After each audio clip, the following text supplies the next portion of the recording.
नमस्कार मित्रांनो, मी Ashwini Jadhav. Welcome to my mini blog. दररोजप्रमाणे मी माझ्या दिवसाची सुरुवात ही देवाची पूजा करून केलेली आहे.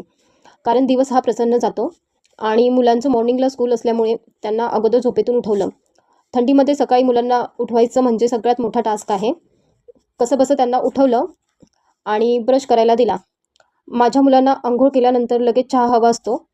म्हणून अंघोळीच्या अगोदरच चहा गॅसवर ठेवला आणि अंघोळ घालून फटाफट चहा प्यायला दिला. मी इथे कणिक आधीच मळून ठेवलेली होती. त्यामुळे आधी चपात्या करायला घेतल्या आणि चपात्या करत करत विचार केला की भाजी काय करू? कारण सकाळी उठल्यापासून हा सगळ्यात मोठा प्रश्न मनामध्ये फिरत असतो.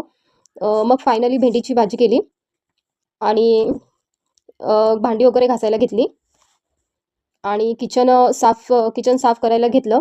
सगळं साफसफाई करून झाल्यावर मग भूक लागली होती. मग काय घेतली भाजी आणि चपाती आणि केला नाश्ता.